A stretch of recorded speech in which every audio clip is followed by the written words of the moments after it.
মেঘবেলা লাইভে আপনার পছন্দের টিভি চ্যানেলস সম্পূর্ণ বিনামূল্যে শুধুমাত্র মেঘবেলা ব্রডব্যান্ডের কানেকশনের সঙ্গে। মেঘবেলা ব্রডব্যান্ড, বাংলার ঘরে ঘরে। চিকিৎসক দিবসের রাতে উত্তাল হয়ে উঠল উত্তর চব্বিশ পরগনার ওয়্যারলেস মোড়ের সারদা মাল্টি স্পেশালিটি হাসপাতাল। হৃদরোগে আক্রান্ত এক রোগীর মৃত্যুর পর অভিযোগ, প্রায় 100 থেকে 150 জন উত্তেজিত জনতা জোরপূর্বক হাসপাতালের ভিতরে প্রবেশ করে এবং চিকিৎসক ও স্বাস্থ্যকর্মীদের গালিগালাজ ও শারীরিক নিগ্রহ করে। দীর্ঘক্ষণ তাদের অবরুদ্ধ করে রাখা হয়।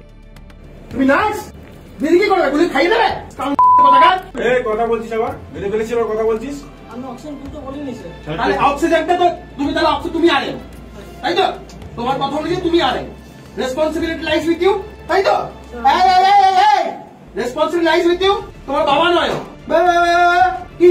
উনি কি করবেন তোমাকে? উনি আনেন না তুমি আনেন? আরে না কে? তুমি তো, তোমার রেসপন্সিবিলিটি। তুমি যদি অক্সিজেন খুলতে না, তুমি কি করতে? অক্সিজেন খুলতে না করেছিলে? আমি অক্সিজেন করার কথা বলিনি স্যার। তুমি অক্সিজেন করার কথা বলো? দাঁড়া রুমটা একদম এইসব তেলাতে আসবেন না। আমি আপনাকে ভদ্রভাবে বলছি, একদম গায়ে হাত দেবেন না। You are not even fit to touch me. আপনি কে? আমি আপনার সাথে কোনো বন্ধ করে কথা বলার জন্য আসিনি। এই তিনটে ডাক্তার বাবু তারা বলছে অক্সিজেনটা তারা খুলতে বলেন। অক্সিজেন মাস্ক আপনি খুলেছেন? হ্যাঁ, কে খুলেছেন? আপনি খুলেছেন তো? কে খুলেছে? কে খুলেছে? একদম ছেলেপেলে ডাকো, ঘেরাও করো। এই ঘটনায় মোহনপুর থানায় ভারতীয় ন্যায় সংহিতা এবং West Bengal Medicare protection act অনুযায়ী একাধিক ধারায় মামলা রুজু হয়েছে। অভিযোগগুলির মধ্যে রয়েছে অনাধিকার প্রবেশ, শারীরিক নিগ্রহ, ভয় দেখানো, অবৈধ জমায়েতে অংশগ্রহণ এবং নারীর শালীনতায় আঘাত। এদিকে 2রা জুলাই খবর পেয়ে ঘটনাস্থলে পৌঁছান ব্যারাকপুরের সাংসদ পার্থ ভৌমিক। আক্রান্ত চিকিৎসকদের সঙ্গে কথা বলেন তিনি। পরে সাংবাদিকদের মুখোমুখি হয়ে তিনি জানান, এই ভদ্রলোকের হার্টের প্রবলেম ছিল। তাকে প্রথমে বিএন বোস, তারপরে সাগর দত্ত সব জায়গায় নিয়ে যাওয়া হয়। যখন সাগর দত্ত রেফার করে তখন এই পেশেন্ট পার্টি ডক্টর অমৃত ঘোষকে ফোন করে যে আপনাকেই দেখাবো। আপনি তখন ডক্টর অমৃত ঘোষ ওনাকে সাজেস্ট করে যে আপনি সারদায় ভর্তি করে দিন। তারপরে এখানে ভর্তি করার পরে according to the version of doctor যে ওনাদের কাছে একটা বন্ড চাওয়া হয় যে এনজিওগ্রাম করা হবে, আপনারা সেই বন্ডটা দিন। ওনারা বাড়িতে আলাপ আলোচনার দীর্ঘ সূত্রতার জন্য সেই বন্ডটা দিতে দেরি করে।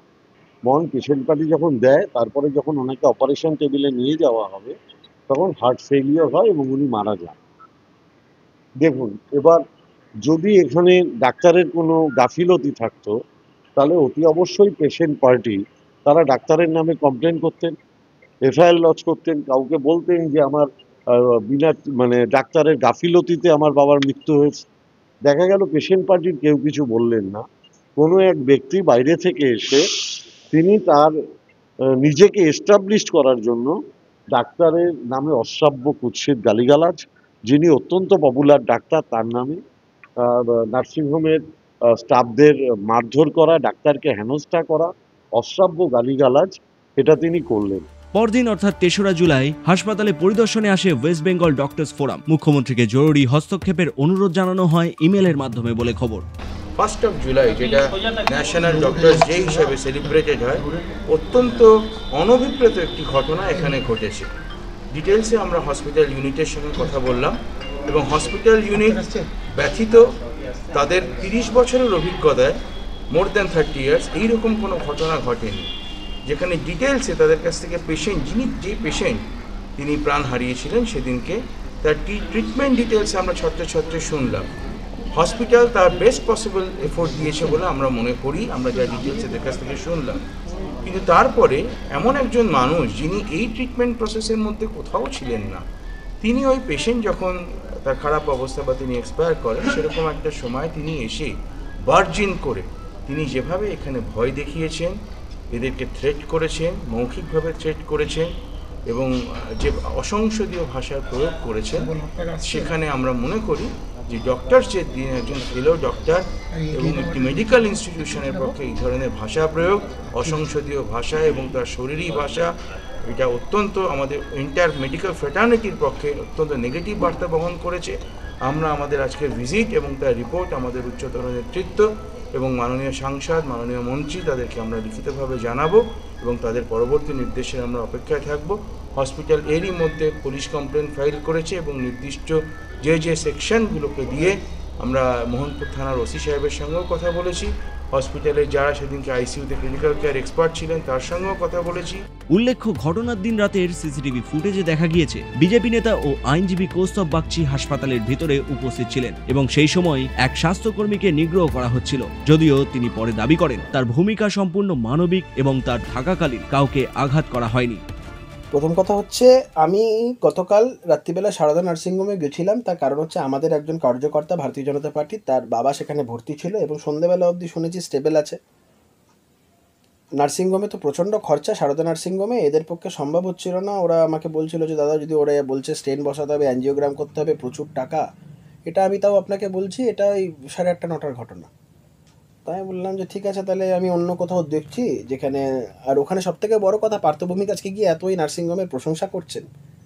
তার আদরের দিদি, তার শ্রদ্ধার দিদি, তার প্রিয় দিদির সাধের প্রকল্প স্বাস্থ্যসাথী যে প্রকল্প, এই নার্সিংহোম স্বাস্থ্যসাথী প্রকল্প নেয় না। এটা পার্থভূমিক জানে কিনা আমি জানি না। তো ওরা বলে যে আমরা স্বাস্থ্যসাথী নিই না। আমি সম্পূর্ণ ভাবে বিষয়গুলোকে ঠেকিয়েছি, কারণ আমি একজন আইনজীবী হিসাবে আইনের গণ্ডি সম্পর্কে অত্যন্ত ভালোভাবে ওয়াকিবহল। পার্থভৌমিক যেটা করতে এসছে, আজকে রাজনীতি করতে এসছে। পার্থভৌমিক জানে না এই সারদা নার্সিংহোমে সাধারণ মানুষকে কিভাবে হেনস্থা করা হয়। আমি আমি আজকে ফোন পেয়েছি, মেসেজ পেয়েছি, হোয়াটসঅ্যাপ পেয়েছি, বহু মানুষজন বলেছে তারা তাদের নিজেদের প্রিয়জনকে কিভাবে হারিয়েছে এই হসপিটালের মানে পয়সাকে ওই মানসিকতার জন্য। পোস্টমর্টমের পুলিশের ফর্মালিটির মধ্যে একটা পরে হচ্ছে লোকাল কাউন্সিলরের থেকে লিখিয়ে আনতে হয় বডি হ্যান্ড ওভার করার জন্য। সেই সার্টিফিকেটটা পর্যন্ত সে লিখিয়ে এনেছে। যখন থানায় গেছে, পুলিশ হসপিটাল অথরিটির সাথে কথাবার্তা বলে ওর উপরে চাপ সৃষ্টি করে, তাকে বলে যে যদি পোস্টমর্টম করা হয় 4-5 দিন পরে বডি পাবে, এই ভুল ভাল বুঝিয়ে মামলা মোকদ্দমা তোমাদের এই হেনস্থা হবে, এই হবে। এটা ছেলের বাবা মারা গেছে, সে তখন তার মাথার ঠিক নেই, তখন এসব দিক বিদিক না চিন্তা করে ওকে বলেছে যা পেরেছে একটা লিখিয়ে নিয়েছে, সই করে নিয়েছে, বলছে ওটা নাকি কেস উইথড্র করে নিয়েছে। আজকে সৎকার হয়ে যাওয়ার পরে আজকে সন্ধ্যাবেলায় সেই ব্যক্তিটি, আমাদের কার্যকর্তা কার্তিক, কমিশনারেটে চিঠি দিয়ে জানিয়েছে তাকে কিভাবে জোরপূর্বক এই কমপ্লেনটা উইথড্র করানো হয়েছে।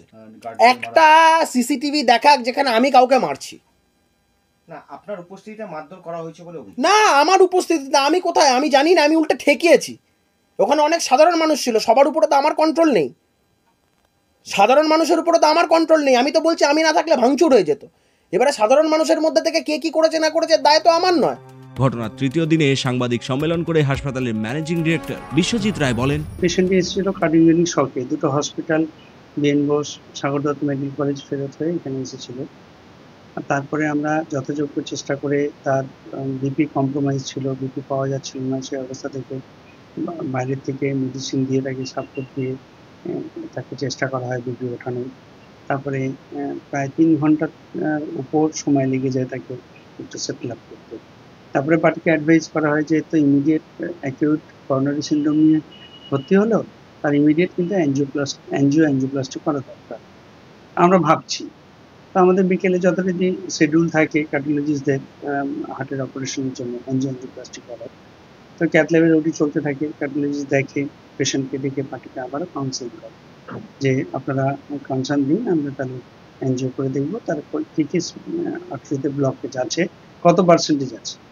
তো পার্টি বললো যে না, আমরা এখন ভাবছি না, আমাদের আর্থিক সচ্ছলতা কম আছে, আমরা পরে এটা নিয়ে ভাববো। তো পার্টি রিফিউজ করে। তারপরে যথারীতি ওটি সব কমপ্লিট করে 8:30টার সময় ডক্টর কৌশিক পাল বেরিয়ে যান, পিজিতে আছেন কার্ডিওলজি ডিপার্টমেন্টে ক্যাথ ল্যাবে, তো চলে যান। তারপরে পার্টি 9:30টার সময় বলে ফোন করে যে আমরা এনজিওটা করতে চাই। তার আগে ওরা এখানে জানায় যে আমরা নিয়ে চলে যাব আমাদের আর্থিক সচ্ছলতা নিয়ে, যেহেতু কার্ডিয়াক কম্প্রোমাইজ পেশেন্ট, নরের নির্ভরশীল, বাইরে থেকে ওষুধ দিয়ে তার বিপিটাকে তুলে রাখার ব্যবস্থা করা হচ্ছে। তো পার্টি 100% কাউন্সিলিং করা, ইভেন তারা সব প্রতিটা স্তর জানে, প্রতিটা স্তর তাদের হাউস ফিজিশিয়ান ডক্টর অমৃত যার আন্ডারে পেশেন্ট ছিল, সে সমস্ত রকম কাউন্সিলিং করা আছে। তারপরে 8:30টার সময় চলে যাওয়ার পরে ওরা 9:30টার সময় ফোন করে বলে যে আমরা এনজিওটা করতে চাই। তো আমরা দেখতে চাই যে তার ব্লকেজ কি আছে না আছে। তো যথারীতি আমরা আবার অন্য আরেকটি কার্ডিওলজিস্ট অ্যারেঞ্জ করি, অরিজিৎ ঘোষ বলে। তো সে অরিজিৎ ঘোষকে আমরা ডাকার পরে বলে আমি 10 মিনিটের মধ্যে ঢুকছি, আমরা ইমিডিয়েট আপনি পেশেন্টকে ওটিতে তুলি। এবার পেশেন্টকে বেড থেকে স্ট্রেচারে দেওয়া হয়েছে, মাস্কটা খোলা হয়েছে, অক্সিজেন মাস্কে দেওয়া হচ্ছিল। সে অবস্থায় পেশেন্টটি কার্ডিয়াক আবার একটা অ্যাটাক হয় এবং সেই পেশেন্টকে তখন অরিজিৎ ঘোষ শিশুতে ছিলেন, মেডিকেল অফিসার ছিলেন, সবাই মিলে যুদ্ধ করে তাকে ক্যাথল্যাবে নিয়ে গিয়ে টেম্পোরারি পেশেন্ট করে তাকে ইন্টুবেট করে, কিন্তু কোনোভাবেই তাকে আর সার্ভাইভ করা যায়নি। অক্সিজেন দেওয়া ছিল লো ডোজে, তার 97% 98% তার স্যাচুরেশন ছিল। বিপি ছিল 120/80, যেহেতু নরের সাপোর্ট দিয়ে রাখা হয়েছিল, ওইটাকে ধরে রাখা হয়েছে। তারপরে তো পেশেন্ট পার্টিকে কাউন্সিলিং করা হলো, হঠাৎ করে জানতে পারলাম যে উনি এসছেন, কৌস্তববাবু এসছেন, এবং অমৃত, কার্ডিওলজিস্ট, মেডিকেল অফিসার, ক্যাথল্যাবের সবাইকে রয়েছে, কেউ বেরোতে পারছে না। এই ঘটনার পর চিকিৎসক মহলে তীব্র ক্ষোভ ছড়িয়েছে। তাদের দাবি, রাজনৈতিক হস্তক্ষেপ ছাড়া সুষ্ঠু তদন্ত এবং দোষীদের কঠোর শাস্তি নিশ্চিত করতে হবে। চিকিৎসকদের নিরাপত্তা নিয়ে রাজ্য জুড়ে ফের একবার প্রশ্ন উঠল। হাসপাতাল কর্তৃপক্ষ জানিয়েছে তারা সম্পূর্ণ আইনসম্মত ও শান্তিপূর্ণ পথেই এগোবে। এদিকে চিকিৎসক মহলের প্রশ্ন, চিকিৎসকদের ওপর বারবার এই আক্রমণের অবসান কোথায়? ক্যামেরায় তপন রায়ের সঙ্গে অরিন্দম রায়চৌধুরীর রিপোর্ট, নিউজ বেঙ্গল টুডে।